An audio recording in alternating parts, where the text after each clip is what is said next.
All right, so yeah, thanks very much for the invitation to speak here today. I'm looking forward to telling you about the interests going on in my research group, which are focused on nitrogen-fixing microbes. How can we boost crop yields, but do that in a sustainable way that requires less fertilizer? So farmers, in this part of the US, we're in charge of feeding the world, and we're all being told by 2050 we're going to have this 10 billion people that need fed. And in order to do that, we need to be getting maximum yields, right? Now, fertilizers are an important tool in the farmer's tool belt to get maximum yields, and they're so important, in fact, that half of the world currently depends on fertilizers for food. If they didn't exist tomorrow, half of the world would starve immediately. They're that important because nitrogen is important, right? I don't have to tell you all this, that crops need nitrogen in order to get those high yields.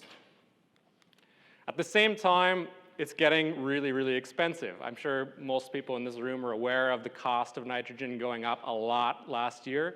Shortly after the war started in Ukraine, it had almost tripled year on year from the year or two before.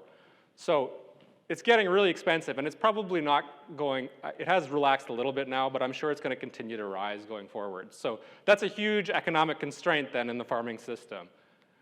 More than that, so I come from Canada. There was some big news in Canada last year that got a lot of farmers upset when the government started to talk about fertilizer emission targets and the possibility of restricting or reducing emissions from fertilizer by 30%, right? And that would be a huge issue for yields on the farm.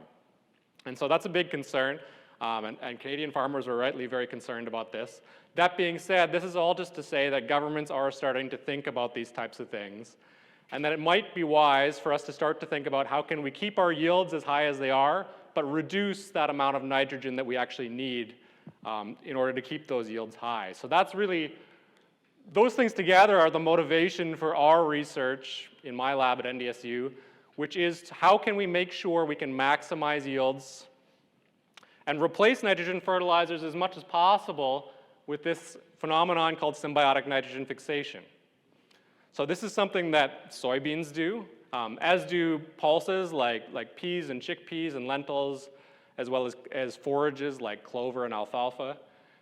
And it's a real miracle of nature where these legumes can form nodules on their roots that house millions and millions of these bacteria called rhizobia, which have this phenomenal ability to take that nitrogen directly out of the air that nobody's using and provide it directly to the plant as a fertilizer, right?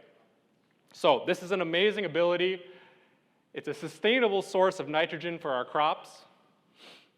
And it's really something that we are focused on. How can we harness this at a maximum level going forward in agriculture?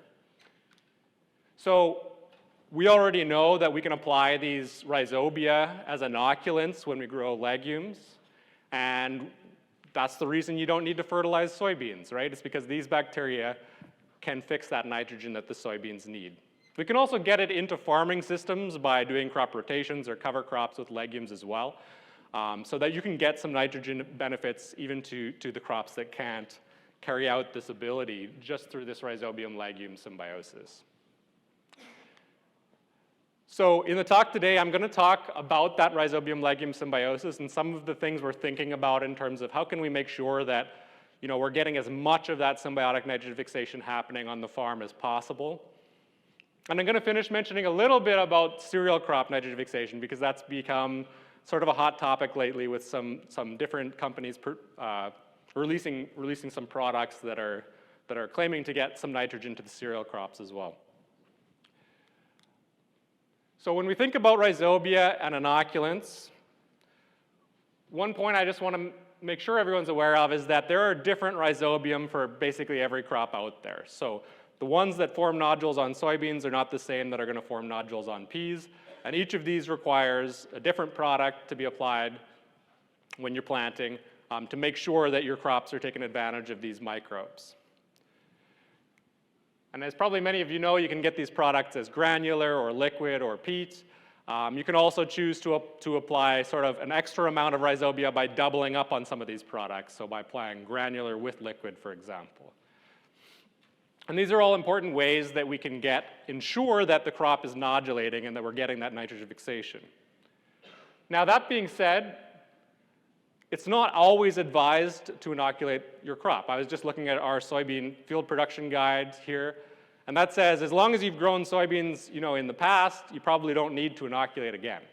And that's because you've applied tons of these nitrogen-fixing microbes, and they do stick around in the soil over time. That being said, I'm not sure that the answer is that nuanced. Some just say, just apply it. It's cheap insurance. It doesn't cost much compared to fertilizer. And I think that there's some merit in that. But I also think we can start thinking about, with some of the tools we have, being more precise about recommendations of should we or should we not apply these microbes.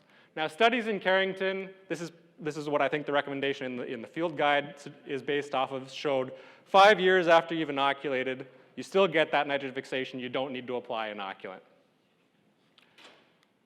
That being said, there are many different conditions, I would argue, that can affect the rhizobia in your soil that you need to be thinking about. So it's not as simple as, I inoculated soybeans 5 years ago, I don't need to again. Drought, flooding, acidic pH, salinity, really anything that affects the crop, that also affects the soil biology. And it can cause loss of populations of these rhizobia. And I would say in any of those scenarios, you might want to be thinking about inoculating again, even if you have recently in the past. Iron deficiency also seems to, in our experience, really collapse the symbiosis as well.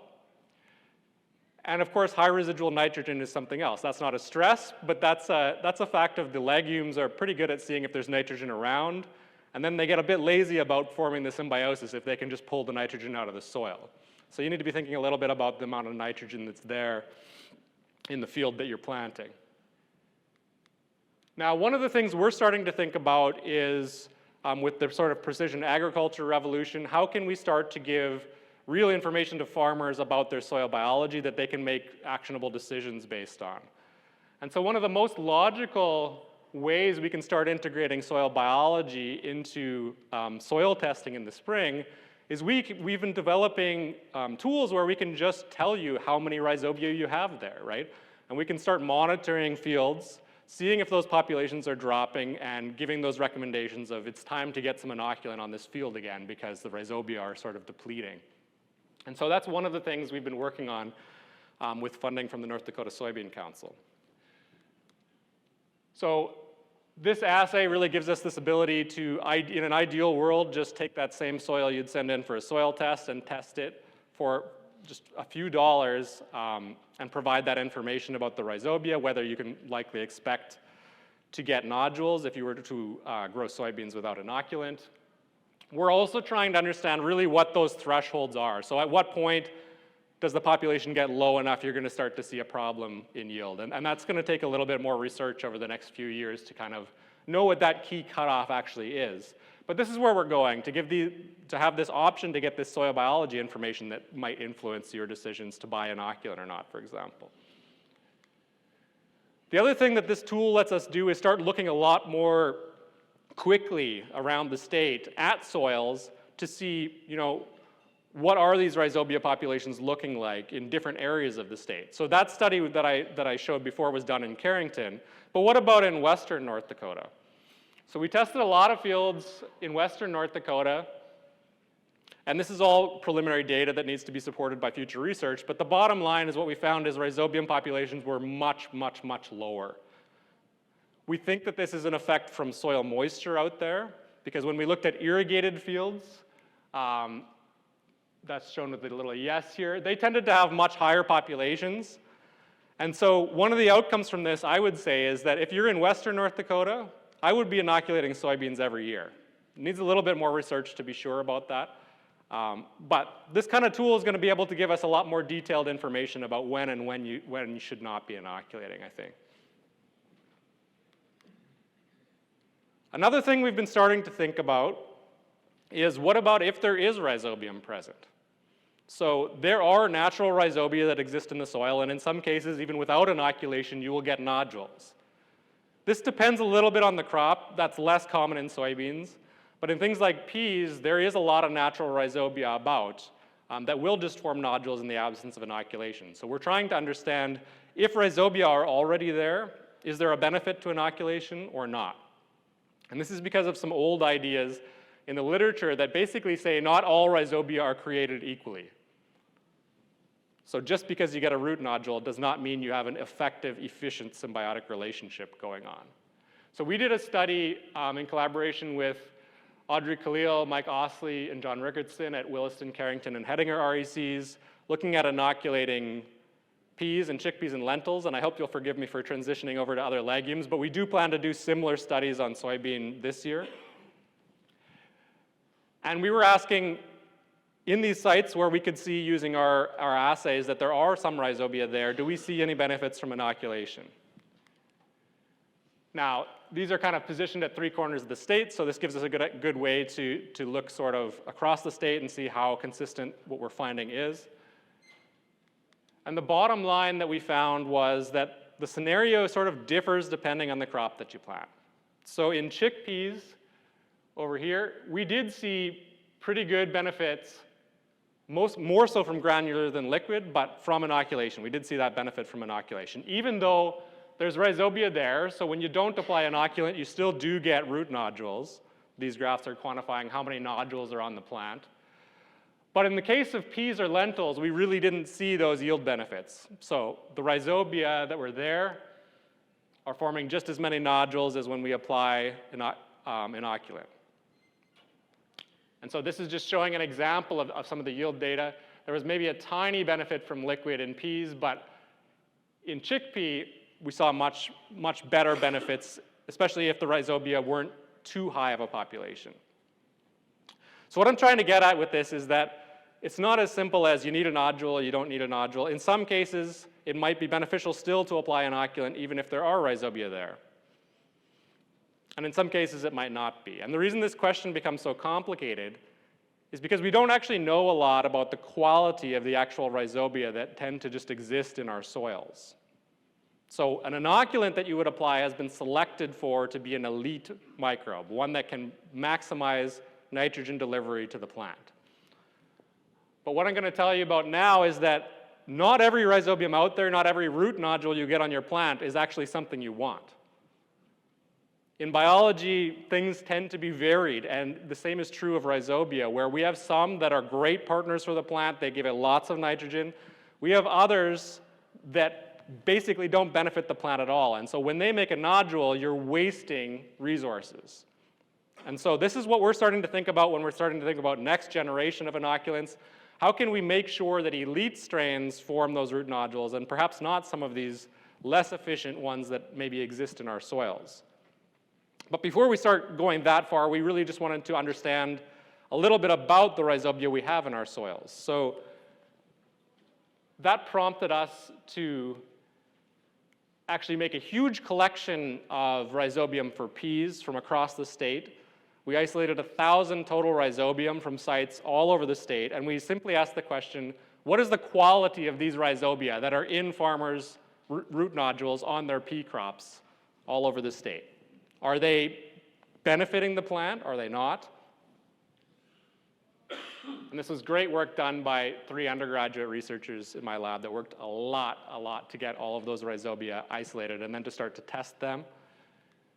But this is what we're finding. So this picture is just to show you kind of what these data on the graph mean. So this is a plant that's not benefiting from rhizobia. That's what these values over here are going to look like. This is a plant that's benefiting a lot from rhizobia, and that's what these values over here are going to look like. And what you can see is there's basically a gradient, a continuum of quality of rhizobia coming out of root nodules from pea plants across the state.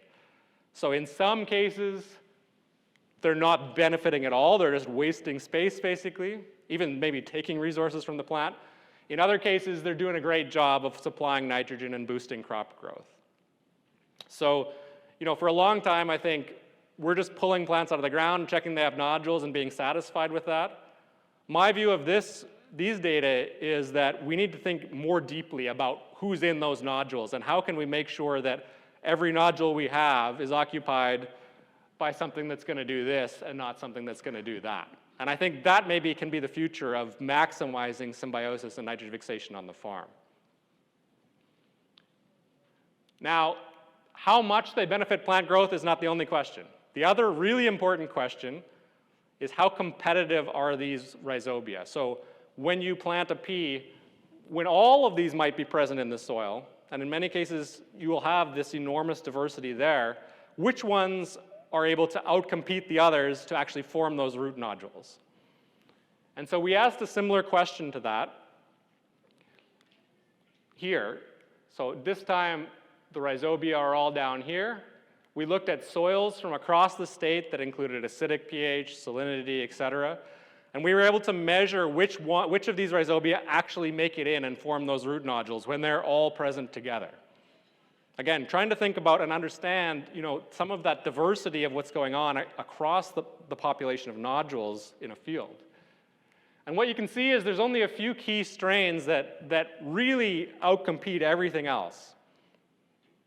So we're now able to start considering competition and how competitive a given rhizobium is in the context of the quality of that rhizobium. This is important for a couple of reasons. It's important to understand whether the rhizobia forming root nodules on our plants are likely to be high quality or not. And it's important to understand whether there may be potential for us to isolate new inoculants that are both elite at promoting plant growth, but also highly competitive in our soils and able to outcompete perhaps those inefficient ones that we might have around. And so that's sort of what we're thinking about. One way we can put these two data together and look at that is to look across this continuum of quality we see and then label onto that some of the most competitive strains. So each of those arrows indicates one that showed a high ability to outcompete all of the others.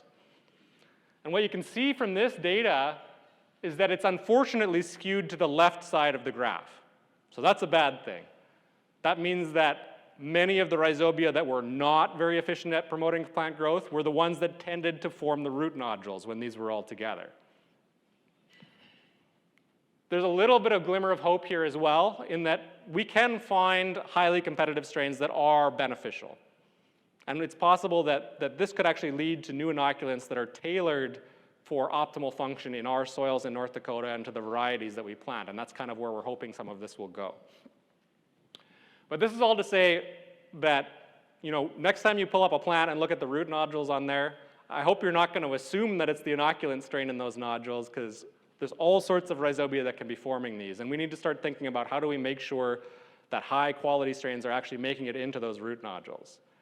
That gets me back to why did we not see a yield boost when we inoculated peas, right? And the reason perhaps is that the peas are already nodulated by these very competitive, perhaps not as efficient as they could be, rhizobia. And I hope that what that means is that going forward, if we can get really competitive rhizobia adapted to our soils and our varieties, that we can boost the amount of symbiosis happening in our legumes.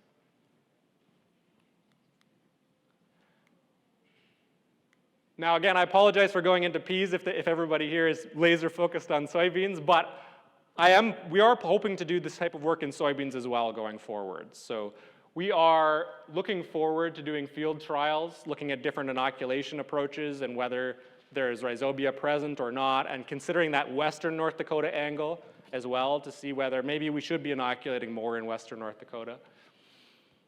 We're looking at other stresses like drought in collaboration with Carrie Miranda in the soybean breeding program. Long term, I hope to start looking to actually identify elite rhizobia from North Dakota for soybeans. And one thing I really wanted to highlight here, going back towards the start of the talk, and just thinking about should you be inoculating, if you're wondering that, I would love for you to reach out to us and we can test your soil with our prototype assay. And although we can't give you a final yes or no now because it's in research and development, we'd love to collaborate with farmers that are interested in seeing what their rhizobia populations might be looking like in different fields, for example. Okay, now let's shift gears and talk about cereals. This is a hot topic. If we could get nitrogen fixation in cereals at the level of legumes, agriculture would be transformed as we know it. And this is something we do work on, but it's a long, long ways down the road to get that kind of nitrogen fixation happening in cereals. That being said, I'm sure many of you are aware, products are coming out advertising that they can provide nitrogen to cereals, and I just wanted to cover that briefly, even though we haven't really started a lot of research in that area, because I do think it's important that we're all thinking about this. So in cereals, the microbes that might fix some nitrogen for them, they are not in a root nodule, right? They're going to live on the leaves or on the roots, and they're going to have to compete with all the rest of the microbiome that's there present on the plant. So they don't have a nice niche like a root nodule. So that's the first thing I think we need to think about. That being said, there certainly are nitrogen-fixing microbes that can live on the roots or on the leaves of cereal crops. And the question then is, can we actually just deliver some nitrogen from these microbes and maybe reduce our nitrogen demands? But these are definitely not a replacement for fertilizer. That's important to understand. There's no way that they can even reach the populations high enough that they could replace fertilizer completely. Rhizobia can do that because they have this home that they live in, that there's millions and millions of them there, right? That being said, there is an interesting sort of reason we might want to use them, and I do kind of like this peak nitrogen demand graph that some of the companies are showing. So perhaps these microbes could sort of take over as fertilizer is depleted across the growing season and supplement a little bit of that nitrogen that the crop needs and give you a bit of a yield boost. So this is the context where we're looking at perhaps having some benefits from applying nitrogen-fixing microbes to cereals. There's a bunch of products out there coming from, there are diverse different microbes coming from Invita, being Azotic Technologies or Proven Pivot Bio or Utrisha from Corteva. These are all very different microbes that do very different things, but the idea is the same. The hope is that they live and thrive on the corn or wheat, and they can provide some nitrogen. Like I said, we haven't started our research there. I'm really interested in whether we could isolate elite ones from North Dakota that might be able to give us a better benefit than some of the others that are being perhaps isolated in California and expected to thrive here. I do just want to make sure that everyone's aware that, I think there's exciting potential in this area, but these are very new products. I don't feel that they're well tested. And I think farmers, if you're going to try this out, I think great, that's exciting. Make sure you're maybe getting in contact with an agronomist or thinking about how you can do some controls like an untreated check on your farm to make sure you're really seeing the benefits that are being advertised. Because this really is new technology that needs tested, and if farmers want to participate in that testing, I think that's really great. That's all I wanted to say about that. I just want to finish with acknowledging my research group at NDSU. Funding from North Dakota Soybean Council and the Northern Pulse Growers to do some of the different works I talked about today, and happy to take any questions. Great. We do have time for questions, so any questions?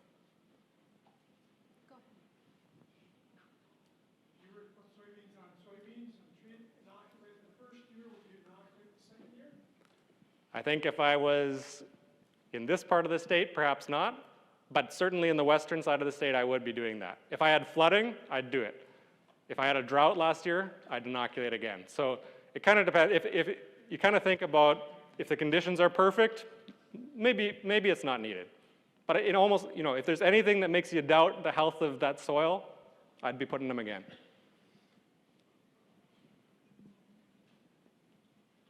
Any more questions? I know that this is a new area.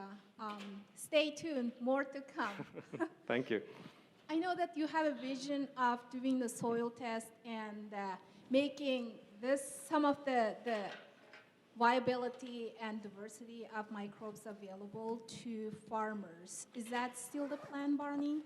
Yeah, I mean, I kind of view this in terms of stages, near term, medium term, long term outputs. So near term, I think the best thing we can do is get the availability of tests where we can be determining if farmers should be inoculating.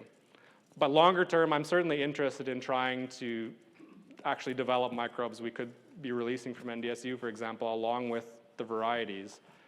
There's a lot of work to go from the bureaucracy standpoint to be allowed to do that, but we're working on that, yeah. Any more questions?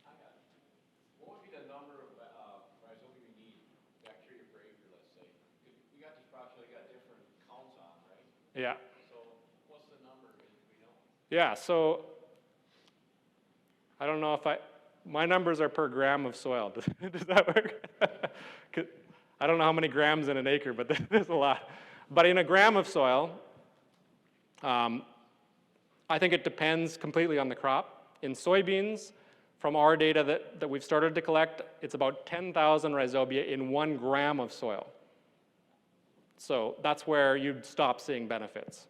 So below that, we can still see some nodulation, but we found from what we've done that the maximum nitrogen fixation is occurring above this value of 10,000 rhizobium per gram of soil.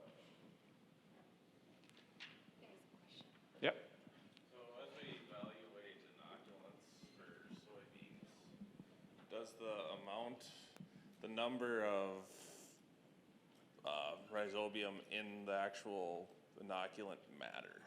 Like, is one enough on a seed, or is Yeah, does yeah. it have to be 150,000 or? Yeah, I would say that the amount is important. I mean, a soybean will nodulate with few, right? But the reason I think the amount is important is because you want to make sure that that inoculant is making the nodules. It's because of that competition problem that I showed, where there are perhaps inefficient rhizobia around that can be nodulating your soybeans.